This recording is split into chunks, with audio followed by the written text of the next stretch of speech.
Сәлеметсіздер ме? Кеш жарық, қалдарыңыз қалай? Менің есімім Мадханова Мөлдір. Мен бүгін сіздермен колесо жизненного баланса деп аталатын коучингтің бір инструментін үйреткім келіп отыр. Бұл өте керемет бір құралдардың бірі болып табылады. Егер сіз өміріңізде қандай да бір сферасында жетістікке жете алмай жүрсеңіз, болмаса қандай да бір мәселе бойынша шешім қабылдауға қорқып жүрсеңіз, не болмаса қандай шешім қабылдау керек екенін білмей жүрсеңіз, именно осы техниканы жасап өзіңіздің болашаққа деген мақсатыңызды нықтауыңызға болады. Қазір менің достарым қосылсын, менің даусым естіліп тұр ма? Плюс қойсаңыздар, 1-2-3 минут күте тұрайық, содан кейін ары қарай жалғастыратын боламыз.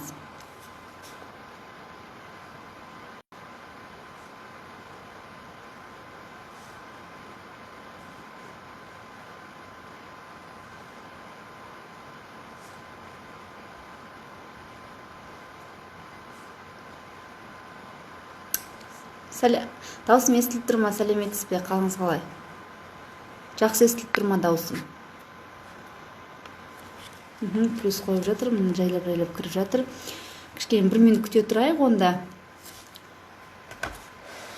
Бізге керегі қазір сіздерге ручкамен бір парақ керек, обязательно. Өйткені сызамыз біз. Колесо баланс жизниді сызамыз. Мен сіздерге соны көрсетемін, қалай сызу керек екенін.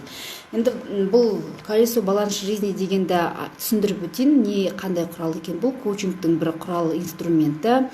Бұл деген адам егер өз өмірін өз қолына алғысы келсе, және қандай сфера бойынша, қай жерде, мысалы осы күні сенің өмірінде қай бір сферасында, қай бір бөлігінде қанағаттандырмайтын жағдайлар болып жатса, соны айқындайтын бір құрал болып табылады.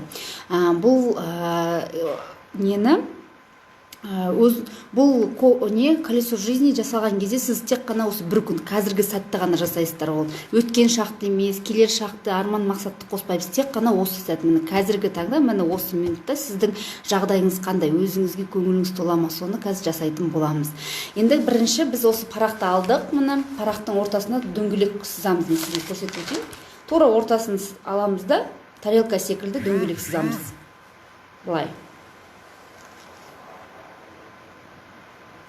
Былай дөңгелек сызыңыздар. Көрініп тұр ма? Осылай үлкен қылып дөңгелек сызасыздар. Осы дөңгелектің тура ортасынан пиццаны кескен секілді қылып 8 бөлікке бөлеміз дөңгелекті. 8 бөлікке. 1 2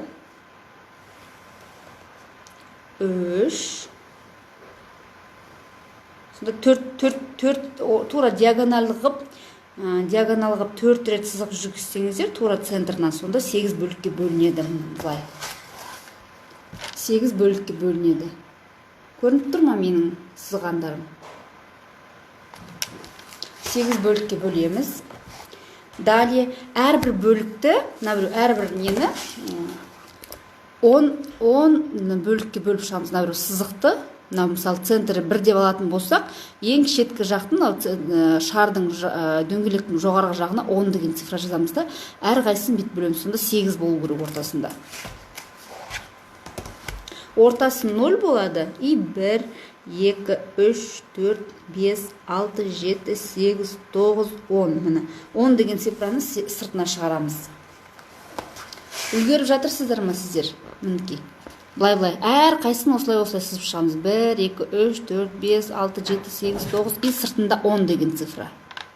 Сыртында 10. Менің көрініп тұр ма? Сыртына 10 деген цифраны жазамыз. Қазір 1 минут. Сіз барлығын бөліп шығасыздар. Каждыйына 8-ін сыздық қой, каждыйын өстіп 10-10-нан бөліп шығасыздар. Каждыйын.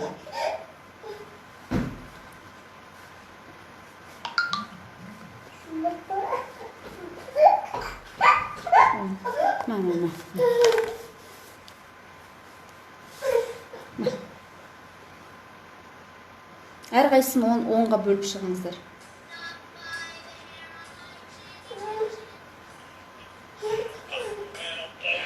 Мен сіздерге қазір көрсетейін, мен өзім алдын ала дайындап қойған колесом бар. Қалай көрінеді? Былай. Қазір қызым. Көрініп тұр ма? Әр қайсысын 10-ға бөлеміз, әр қайсысын. екі үш төрт бес алты жеті тоғыз он бір екі үш төрт бес алты жеті сегіз тоғыз он бір екі үш төрт бес алты жеті сегіз тоғыз он бір екі үш төрт бес алты жеті сегіз тоғыз он үлгердіңіздер ма? Міне мен көрсетейін. Былай әрқайсысын 10 бөлікке бөліп шығамыз. Тура пицца сияқты көрінеді, көрдіңіздер ма? Тура пицца секілді. Пиццаның ортасынан бөлеміз, болмаса торттың ортасынан бөлеміз ғой, тура өстіп 8 бөлікке бөліп шығамыз.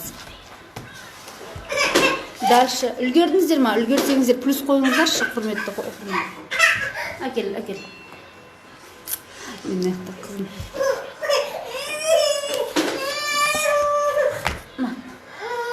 Не болды? Егер үлгерсеңіздер плюс қойыңыздар, я?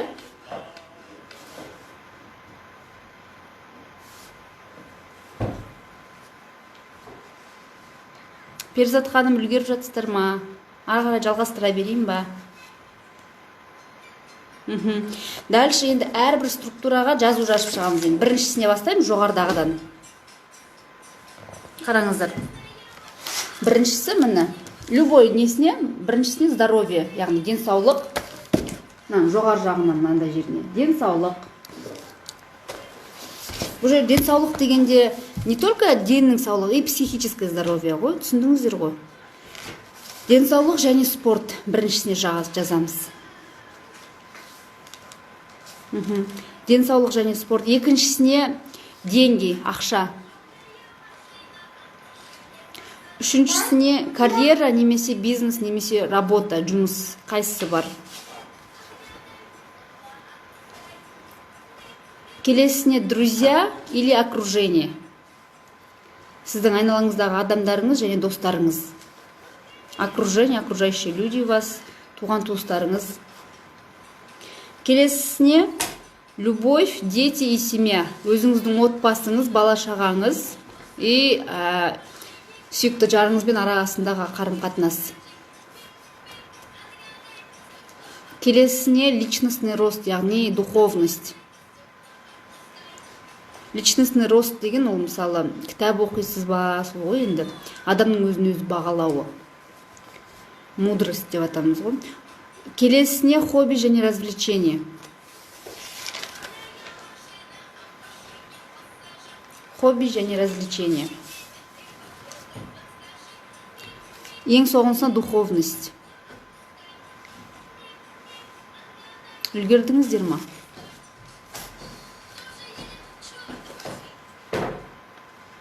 Үлгерсеңіздер плюс қойсаңыздар. Тағы бір қайталап өтейін. Здоровье и спорт, яғни денсаулық және спорт, ақша, материалдық жағдай, одан кейін карьера және бизнес, карьера мен бизнес, достарымыз, қоршаған ортамыз, махаббат, отбасы, бала шаға, одан кейін жекелік даму, одан кейін хобби және развлечение, қазақшасын ұмытып тұрмын. Ойын сауық и духовность. 8 болды ғой.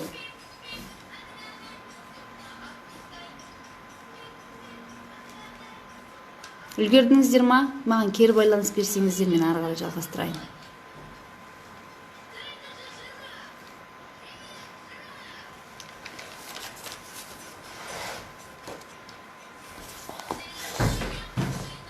Үлгергендеріңіз плюс қойыңыздаршы.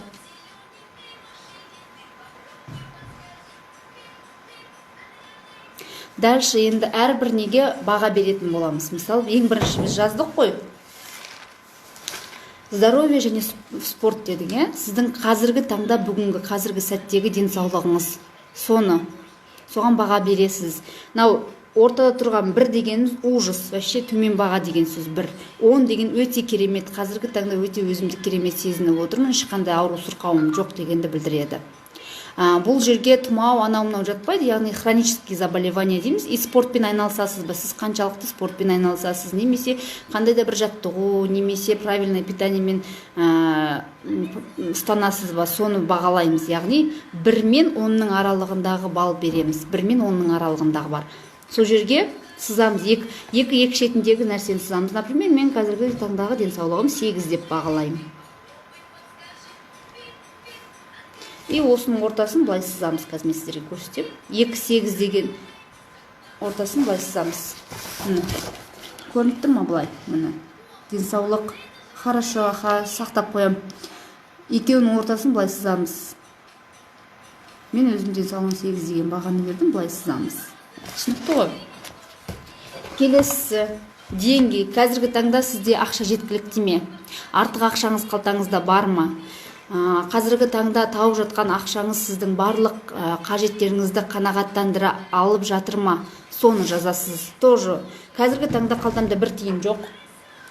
Немесе жеткілікті, шүкір, осындай деп жазсаңыздар болады. Немесе сіздің ойыңыздағы қаражатты сіз қазір тауып отырсыз ба, соны жазасыздар. Тоже оны белгілейсіздер. 1 мен 10-ның аралығында, яғни 1 это қазір менде ақшам жоқ, и 10 деген өте керемет, менде ақшам жеткілікті, ағыл тегіл. Белгілейміз. Тоже жаңағындай қылып кружок жасаймыз. Мынандай қылып кружок жасаймыз. Көрдіңіздер ғой? 1, 2. Келесі карьера және бизнес. Сіздің қазіргі таңда айналысып жатқан жұмысыңыз сіздің ең сүйікті жұмысыңыз ба? Сіз бұл жұмысқа қанағаттанып барасыз ба, қанаттанып барасыз ба, әлде жай ғана ақша табу екен деп барасыз ба, соны сызасыз. Яғни жоқ, бұл менің қалаған жұмысым емес, мен бұдан да жақсы жұмыс жасай алатын едім, менің армандаған мамандығым бұл емес десеңіздер, онда 1-ді жазасыздар. Егер жоқ, менің өмір бойы армандаған мақсатым осы, менің предназначением осы, мен бұл жұмысты өте қатты сүйемін десеңіздер, онда 10-ды белгілейсіздер. Кеттік. Менде 10. Өйткені мен өзім жұмысымды өте қатты сүйемін. Келесі друзья және окружение дейміз. Достарымызбен арамыздағы қарым-қатынас, сіздің достарыңыз көп пе? Араңыздағы қарым-қатынас дегенде окружающая среда. Окружающая среда деген сіз өзіңіздің қалаған адамдарыңызбен араласып жүрсіз бе? Соны сызамыз, де? Менде де өте керемет достарым, қарым-қатынасым өте керемет, өйткені бұл компания маған осыншама керемет лидерлерді, керемет духовный адамдарды сыйлады. Бұл компания маған окружениені берді. Новые окружения, новые лидеры, новые возможности сыйлады. Әрбір адам керемет создание. Келесі ол любовь, дети, семья, яғни жұбайыңызбен араңыздағы қарым-қатынас, дети деген өзіңіздің балаларыңыздың арасындағы қарым-қатынас, семья дейді, өзіңіздің ата-анаңызбен араңыздағы қарым-қатынас чисто, да? Соны жазасыздар. Менде бар жақсы. Ладно, 9-ды жасасылай.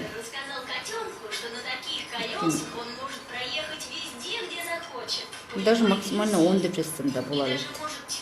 Семья, любовь, дети, семья. Келесі личностный рост. Сіздің өз-өзіңізді бағалауыңыз.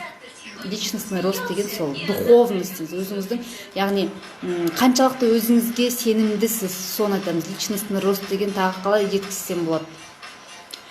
Біліміңіз, біліміңіз ғой, алып жатқан ішіңіздегі біліміңіз, сол туралы жасайсыз. Менде әлі духовный, личностный рост көп емес, бірақ мен қалай осы компанияға келдім, менің личностный ростым әлде қайда ұлғайды. Мен бұл личностный ростымды 6-ға бағалаймын. 6. Өйткені есть куда стремиться. Мен әлі бұдан да жақсы личностный ростқа жеткім келеді. Мен әлі көптеген тренерлердің, коучтардың тренингтеріне қатысып, өзімнің өмірге деген көзқарасымды өзгерткім келеді. Өйткені личностный рост, егер сіз өзіңіз өзгерсеңіз ғана, сіздің айналаңыздағы адам өзгереді. Түсініңіз ғой? Личностный ростқа кіреді еще түп санаңыз, сіздің түп санаңыз қаншалықты дамыған, сіздің түп санаңыз қаншалықты үлкен масштабтағы ойларды ойлай алады. Соны білу керекпіз. болды мынандай сковородка дейміз ғой, өзіміздің мышлениеміз біз әбден андай рамкаға кіріп қалғанбыз да, болды мынандай рамкада өмір сүреміз, әбден кішкентайымыздан сөйтіп рамка кинолардан көретін рамкамыз бар, ата анамыздың рамкасы бар, өзіміздің қойған окружающийлардың қоятын рамкасында қалып кетеміз да, ойымызды ары қарай шығарамаймыз, қорқамыз, изменениеден қорқамыз. Сондықтан бұл именно осы личностный ростқа жатады. Сіз өзіңіздің түп санаңызды өзгерткен кезде, ойыңызды, өрісіңізді өзгерткен кезде, сіз өзіңізге уверен адам болып шыға келесіз. Келесі хобби, развлечение. Хобби дегеніміз ол сіздің бос уақытыңызда сүйіп жасайтын ісіңіз. Мүмкін сіз тоқыма тоқитын шығарсыз, кітап оқитын шығарсыз, билейтін шығарсыз, ән тыңдайтын шығарсыз. Енді әркімнің хоббиі әртүрлі. Біреу сурет салады. Бір нәрсе жасаған кезде прям ләззат алатын затыңыз болса өмірде, соны жазамыз. И развлечение, например, ойын-сауық, соның бәрі. Развлечениеге еще путешествие жатады. Жазып қойыңыздар, путешествие. Шетелге шығу, путешествие. Өйткені бұл деген самый духовный нәрсенің бірі болып табылады, самый жаңағында развлечениенің бірі болып табылады. Өйткені шетелге шыққан адам ол мировоззрениесі өзгеріп қайтады. Хобби, развлечение, путешествие дейсіз. Сіз қазіргі таңда, рахмет, қазіргі таңда сіз өзіңіздің өміріңізге көңіліңіз тола ма, хоббиіңіз бар ма, сүйіктісіңіз бар ма? Хобби жоқ адамдар да бар. Хобби жоқ, хоббиін білмейтін адамдар да бар. Міндетті түрде өзіңіздің хоббиіңіз табу керексіз. Развлечение. Енді бәріміз қазір карантинда отырмыз, қазіргі таңда қайдағы развлечение? Бізге развлечение это кухня болып тұр ғой қазір. Келесі путешествие. Сіз шетелге шығып көрдіңіз ба? Шетелге шықтыңыз. Қазіргі таңда шетелге шықтыңыз ба? Шетелге шығу ойыңызда бар ма? Кіммен шыққыңыз келеді? Соның бәрін қараңыздар. Мен мысалы осы уақытта шетелге шықпағам, бірақ хоббиім бар, развлечением жоқ. Мен бұл графаны 1, 2, 3, 4-ке бағалаймын, өйткені мен шетелге шықпадым. Бірақ менде қолымда инструмент бар, шетелге шығуға мүмкіндік. Менің ойым бар. Ең бірінші кезде мен осы нені жасаған кезде, техниканы жасаған кезде менде вообще бұл хобби, развлечение деген нөлде болатын, ужас деген бағада болатын. Вообще нету ничего. Личностный рост вообще төмен болатын, бірде болатын вообще. У меня личностного роста не было тоже, потому что я дома сидела, ничего не делала, ничего не слушала. Духовность деген әр адамдық өзінде, яғни ол духовность деген ішкі жан дүниеңіз, сіз неге сенесіз, енді барлығымыз мұсылманбыз ғой, мұсылман болғандықтан діни жағын мен өзім қарап отырмын, діни жағынан сіз өзіңіз неге сенесіз, оны енді ол личный нәрсе, оны мен көрсетпей қояйын қанша деп бағалайтынымды, әрқайсыңыз өзіңіз ішіңізден соны баға беріңіздер, духовность дегенге, яғни енді қазақшасын аударып, духовностьтың қазақшасын білмей тұрмын. Бірақ сол духовность дегенге өздеріңіз бағасын беріңіздер. Әркімнің душевный состояниесі әртүрлі. Бізді даже басқа да мемлекеттер көреді, сондықтан осыған баға берейік духовностьке.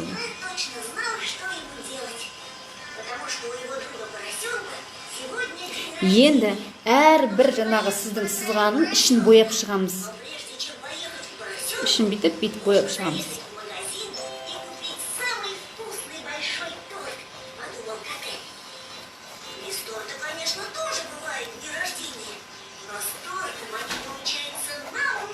Штрих қып қойымыз.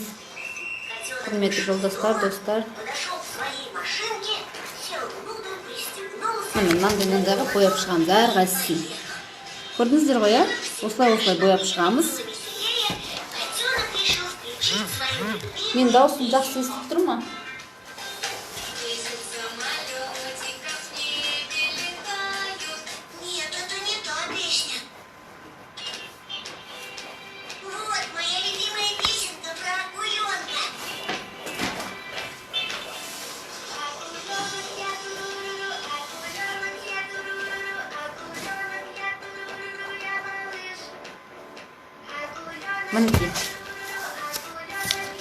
Мынау менің колесо жизни. Значит, есть куда стремиться, значит, есть куда расти деген сөз мынау. Көрдіңіздер ғой. Бірақ енді мен қазір айтып отырмын, дальше не істейміз. Дальше енді осыны жазамыз. Бір парақты аламыз басқа, артына, осы парақтың артына жазсаңыздар да болады. Бірінші. Именно сіз осы сызғаныңызға қараңыз. Самый низкий или именно қазіргі таңда сіз қай нәрсені өзгерткіңіз келеді бірінші орында. бірінші орында өзгерткіңіз келетін сфераны таңдап аламыз. Бір деп жазамыз да. Мысалы, сфера мен өзгерткім келеді, путешествие мен өзгерткім келеді, например. Бір деп жазамын да, мен жазамын путешествие. Мен путешествиеге бару үшін не істеу керекпін? Қазіргі таңда соның решениесін табамыз. Қалай мен осы путешествие, развлечение, хобби деген сфераны жоғары көтере аламын? Қазірден бастап мен болашақта осы сфераны жақсы даму үшін мен қандай іс-әрекет жасасам, простой іс-әрекет жасасам, мен сол жетістікке жетемін дегенді жазамыз. Әркімнің өзінің варианты бар, сол өз варианттарыңызды жазыңыздар. Менің бұл жердегі менің вариантым бұл менің өзімнің жұмысым, сүйікті жұмысым, бұл компанияның маған беріп жатқан возможность, яғни шетелге шығуға круиздік жолдама. Мен ең бірінші соны жазам. Круизное путешествие. Яғни ай сайын өзімнің болашақ круизыма $100 салып отырамын. Бір минут кешіріңіздер, мен қайта отвлекаюсь, кішкентай қызым бар еді.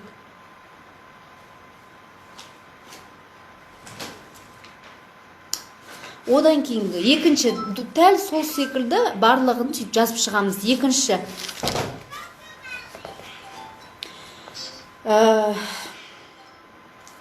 қай бөлігін еңгер, бұл сфера қанағаттандыру үшін сіз не істеуіңіз керек? Өзіңіздің действиеңізді жасайсыз. Әрқайсына өзіңіз, әркімнің өзінің действиесі бар. Мүмкін басқа біреу басқаша ойлайтын шығар, например, мысалы, здоровье дейтін болсақ, да? Мен өзім мысалы өз здоровьемді айтып кетейін, әр сфераға бір-біреуден. Әрқайсына бірінші, мысалы, здоровье. Менікі 10-ға жетіп тұрған жоқ здоровьем. Мен здоровьем жақсы болу үшін не істеуім керек? Әкел.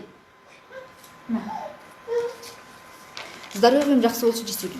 Менің өзімнің шешімім бойынша мен спортпен айналысу керекпін, немесе жай күнделікті біздің жасап жүрген, мысалы, менің шешімім, күнделікті біз сурья намазкар, яғни йоганың бір элементін жасаймыз, бодифлекс жасаймыз, оның барлығы гимнастикаға жатады, гимнастика. Болмаса жаттығу дейді, жаттығу.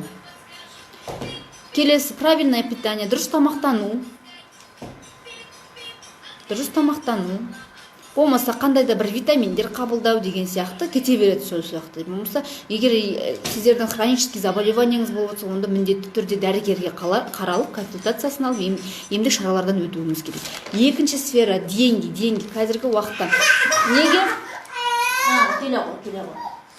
Ой, қызым тексі малыша тектің ғой. Ау. Деньгимен, менің сферамда деньгимен работа неғып бөлек тұр деген сұрақ туы мүмкін сіздерде, да? Екеуі бір емес пе? Негізі екеуі бір емес. Есть, мынандай адамдар бар, аз уақыт жұмыс істеп көп ақша табатын адамдар бар. Және көп уақыт жұмыс істеп аз ғана ақша табатын адамдар бар. Сондықтан деньги это другое. Ал сфера бизнеса и карьера деген ол басқа нәрсе. Сондықтан бұл жерде деньги дегенге сіз көп ақша табу үшін не істеуім керек мен деген сұраққа жауап бересіз. Может, сіздің вариантыңыз мен көп уақыт жұмыс істеу керекпін, болмаса қосымша бір жұмыс табу керекпін, болмаса тағы да көп қой енді варианттар, болмаса бір енді акционер болу керекпін, или мен инвестиция салу керекпін деген сияқты. Менің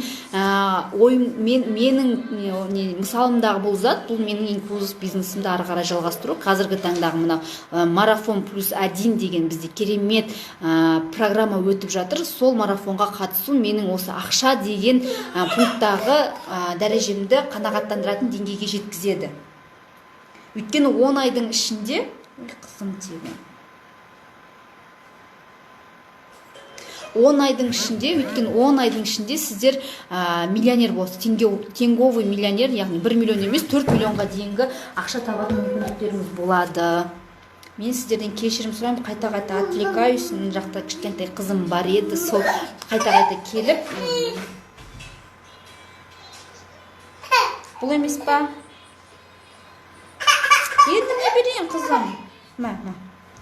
Кешірім сұраймын.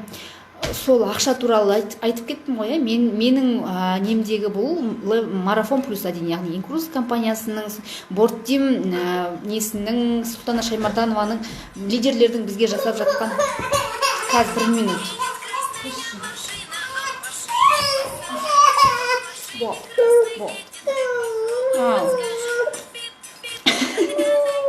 Кешірім сұраймын, менің қызым. Мені танысып қойыңыздар, есімім Мәриям. Маған жұмыс істеуге мұршат бермей жатқан кісілердің бірі осы. Екіншісі, енді ақша туралы жазып біттік қой, мен тез айтып бітіре салайын енді. Келесі карьера және бизнес. Карьера және бизнес дегенде сіздер жазасыздар. Сіздің осы жұмысыңыз ұнай ма? Егер сіз бұл жұмысты қаламасаңыз, тек қана ақша табу үшін, күн көру үшін, стабильность үшін барып жүрсеңіздер, онда бұл 10 деген бағаға жатпайды. Ол деген сіздің 3-2 деген бағаға жатады. Жұмыс бар, жоқ емес, бірақ сіздің қалаған арманыңыздағы жұмыс емес. Сондықтан сізге вариант басқа жұмыс іздеу. Басқа жұмыс болғанда, болмаса өзіңіздің өмірін, енді армандаймыз ғой, кішкентай кезімізде біздің армандарымыз көп болады. Есейе келе ол армандарды біз как будто бір кетпейтін мақсатқа айналдырып жібереміз. Сондықтан сол кішкентай кезіңізде қайтып оралыңыздар. Кішкентай кезіңізге қайтып оралып, сіз өмірде кім болғыңыз келді, соны ойлап қараңыздар. Сөйтіп сол мақсатқа жету үшін сіз не істей аласыз, басқа жұмыс алып тұрасыз ба, әлде қандай да бір курстардан өтесіз бе, әлде қандай да бір компанияларға жазылып, біз секілді международный бизнесқа жазылып, международный бизнесті жүргізесіздер ма, соның барлығына көруге болады. Мариям, қазір беремін саған. Кешірім сұрайын, білейін, менің эфирімнің барлық қызығым бәрін құртты менің қызым. Кішкентай бала болса осы, балали базар деген осы. Кәс. Бұлардың бәрін қарайтын бір телефон. Кешірім сұрайым, достар. Келесі, енді ақша, карьера, бизнес, друзья, окружение дедік қой. Сіздің айналаңызда сіздің қалайтын адамдарыңыз жүр ма? Друзья, яғни сіздің достарыңыз, сіздің ойыңыздағы достар ма? Окружение, сіздің қалауыңыздағы адамдармен сіз араласып жүрсіз ба? Болады ғой, кейбір мысалы қаламайтын адам болса да араласа беретін досым ғой дейтін. Соны ой, Мариям. Келесі любовь, дети, семья, әркімнің өзінің жеке отбасына байланысты заттарды, оны өздеріңіз жазсаңыздар болады. Мен бұл жерде аз өте түспек қояйын. Личностный рост, мен жаңа да айтып өттім. Личностный рост дегенді семья деген жерге жазсаңыздар болады. Сіз өзіңіздің балаларыңызбен арасындағы қарым-қатынасыңызды, күйеуіңізбен араңыздағы қарым-қатынас жақсарту үшін романтикалық ужин жасау керек ба деген сияқты. Енді қазіргі таңда күнделікті күніміз романтика болып жүр ғой. Личностный рост, яғни личностный ростты сіз өзіңіз личностный ростқа жете алмайсыз. Ол үшін сізге обязательно тренингтерге қатысу керек, обязательно форумдарға қатысу керек, көптеген сізден жоғары тұратын адамдардың өмір баянын тыңдау керек. Қалай олар жетістікке жетті, соның бәріне көз жеткізу керек. Оны сіз үйде отырып ондай заттарды көріңіз. Мен түсінемін, YouTube-та бар оның бәрін, бірақ біз оған көп көңіл бөліп, көп эмоцияны қабылдай алмаймыз. Егер сіз тірідей барып қатыссаңыз, яғни біздің Алматының өзінде, біздің Қазақстанда көптеген тренерлер келеді, даже Тони Роббинстің өзі келеді ғой. Сондықтан сондай коучингтарға қатысқан кезде у нас жаңағындай личностный ростымыз көбейетін болады. Келесі хобби, развлечение, путешествие айтып өттім. Путешествие, басында айттым, мен бұған келмей-ақ қойын. Сіз қазір шетелге шығып путешествиеңізді жақсарту үшін не істей аласыз? Сізде қолыңызда қандай инструмент бар? Сіз қазір, мысалы, карантин болмаса шетелге шығып келуге мүмкіндігіңіз бар ма? Міне бүгін карантин бітті, ертең шетелге шығып келуге мүмкіндік. Мен түсінем, барлық адамның шетелге шығуға деген мақсаты, арманы бар, бірақ барлығы бірдей шыға бермейді. Өйткені әр ақшаның өзінің бір орны бар, Именно путешествие келген кезде ақша жетпей қалады. Көбісінде сондай. Сондықтан осы проблеманы шешу, проблема емес, енді задача дейікші, проблема деген сөзді алып тастайық лексиконнан. Осы задачаны, осы сіздің сфераңызды жақсарту үшін сіз не істей аласыз? Мен сіздерді Incruz компаниясына шақырамын. Өйткені бұл жерде өте оп-оңай, ай сайын $100 салып отыру арқылы сіз өзіңіздің путешествиеңізді іске асырасыз. Не болмаса, даже жаңағы айттық қой, ақша жағында. Сіз осы марафон плюс 1-ге қатысу арқылы сіз 10 айдың ішінде ақша жағындағы, карьера мен бизнес жағыңызда, окружение жағыңыздағы 1, 2, 3, 4 сфера, 5 сфераны сіз бірге қатар алып жүресіз. 5 сфераңыз бірге сіздің өседі. Ай сайын сіз даже можете наблюдать мынау айда мен қазіргі колесом осындай болды, 2 айдан кейін, 3 айдан кейін, 5 айдан кейін и 10 айдан кейін. 10 айда біз интернациональный директор, яғни $10,000 айлыққа шығамыз, иә? Сол кездегі сіз колесоңызды істеп көріңіз. Мен сіздерге 100% гарантия берем, сіздің путешествияңыз плюста тұрады, онда тұрады. Личностный рост, ладно, 10 болмаса да сізде 8-9 да болады, өйткені личностный рост ол бесконечно, без ограничений. Сіз адам білген сайын, көп білген сайын білгісі келе береді, иә? Одан кейін друзья, окружение, сізді тек қана позитивный адамдар ғана қоршайтын болады. Сіз тек қана жақсы нәрселерді көруді үйренесіз бұл жақта. Ешқандай негатив ойларға бой алдырмайсыздар. Карьера, бизнес, бұл жерде карьерный рост айтып отырмын ғой. Сіз нөлден бастап жоғары борд директорға дейін бара аласыздар. Это и есть карьерный рост. Өзіңіздің жеке бизнесіңіз и онлайн бизнес. Қазіргі таңда онлайн бизнестің қазіргі таңда актуальності өте жоғары болып отыр. Сіз бір оқпен былайша айтқанда 5-6 қоянды атып аласыз. И, естественно, деньги. Уже сіз ойлаңыз, сіз мысалы қазір кошелегіңізді барып ашып қараңыз да, сіздің осы кошелегіңіздегі ақшаға көңіліңіз толады ма, толмай ма? Егер толмаса, 10 айдан кейін сіз представьте себе, $10,000 айлық алдыңыз, это теңгемен санаған кезде где-то 3-4 миллион теңге. Сіздің кошелегіңізде 4 миллион, даже Симайда қалатын шығар 4 миллион ақша деген. 4 миллион ақша тұрады. Сіздің деньги деген сфераңыз қалай өзгереді? Әрине 10 болмаса да 8-9-ға өзгереді. Әркімнің ақша туралы патология әртүрлі. До бесконечности кете береді. И здоровье, ол здоровье. Духовность деген енді духовность жағын әркім өз жассын. Мен бұл жерде өзім айтпай-ақ та қояйын. Духовность ол чисто личный, сіздің өзіңіздің жүрегіңіздегі зат. Духовностьты жүрегіңіздегі затты жазасыз. И сөйтіп салыстырыңыз да ойлаңыз. Так, мен мына жерде не өзгерте аламын? Мен өмірімнің қай бөлігін өзгертсем, менің өмірім жақсарады.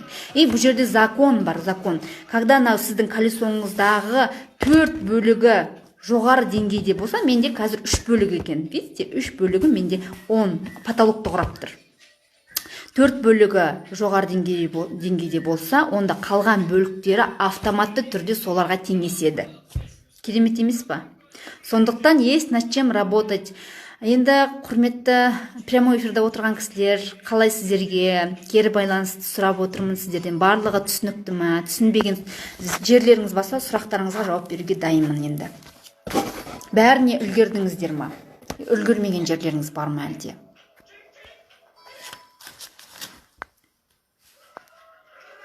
Мен өзім колесомды көрсетейін ба? Алла қаласа бұл колесо 10-ды құрайды деген ойдамын. Вот, видите? Сұрақтарыңыз бар ма? Сұрақтарыңыз болса, қоя беріңіздер.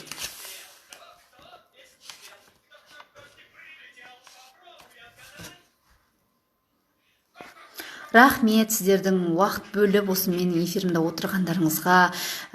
Ойлаймын сіздерге өте пайдалы информациямен бөлістім деп. Мен бұл информацияны ең бірінші естіген кезде в шоке была, вообще в шоке была.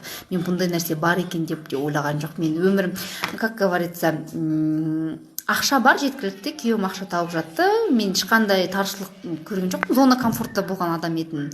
Мына колесоны жасаған кезде мен ойландым, мөлдір, ты где? Ты вообще о чем ты думаешь дедім ше? Сенің алға қойған, сен болашақта өміріңнен қандай мақсат, қандай мүдде күтіп отырсың? Сен бала шағаңа не бересің деген ой болды менде. До такой степени мен бұны көрген кезде мен вообще жағам тастадым, ужас деп. Сондықтан осы нені жасап отырыңыздар. Өте қатты не береді, стимул береді. Мына затты жасау керек, мынау деген сияқты цель береді бұл. Бір жағынан ше, сіздің мотивациялық неңізді алыңызда бір жерге бүйтіп несі жапсырып қойыңыздар. Каждый раз көрген кезде мен мына жақ деген сияқты болады. Или тағы да өмір өтеді ғой, өміріңізде тағы да бір какой-то бір шешіле алмай жатқан бір ситуациялар болатын болса, осындай жасап жіберсеңіз бітті. Дальше шешім қабылдайтын бір нәрсе көрсетеді. Сақтап қоясың ба? 5 жағын дұрыстап көру керекпін. Әрине, 5 жағын көрсеңіз, уже дальше 10-ға өзі-ақ жетеді. Сіздер сенесіздер ме? Тура осы колесоның барлығында 10 деген бағасы бар адамдарда бар. Сіз ойлауыңыз мүмкін, ол өтірік ол деп. Бірақ бар сондай адамдар. Сондықтан Құрметті менің оқырмандарым, құрметті достар, құрметті партнерлар, осы керемет фишкалардың бірі маған өте қатты ұнады. Сондықтан мен өзіме ұнағандықтан сіздермен бөліскім келді осындай ақпаратпен. Надеюсь, было полезно. Тағы да осындай сіздермен өзімнің білген жақсы ақпараттарым болса бөлісуге тырысамын. Менің прямой эфирларымызға кіріп отырыңыздар. Егер сізге мен жоғарыда айтып өткен менің бизнесім туралы ақпарат қызықтырса, менің дайрегіме шығыңыздар. Бұл өте керемет бизнес. Сіз бір дегеннен 5 сфераңызды дамытасыз. Сондықтан құр жатпаңыздар. Қазіргі карантин уақытында барлығыңыз интернетте құр босқа уақыт өткізіп жатсыздар. Неге сол уақытты пользамен өткізбеске? Бәрібір интернетте барлығымыз отырмыз ғой. Сол уақытты сіз өзіңізге қандай да бір польза әкелетін нәрсемен айналыспасқа, соны бір ойланыңыздар. Әркімнің өзінің өз шешімі бар. Сондықтан сіздерді дұрыс шешім қабылдауға призываю. Жақсы, келесі кездескенше сау болыңыздар, аман болыңыздар, үйден шықпаңыздар, сақтанып жүріңіздер. Пока, мен сіздерді сүйемін, барлықтарыңызды жақсы көремін.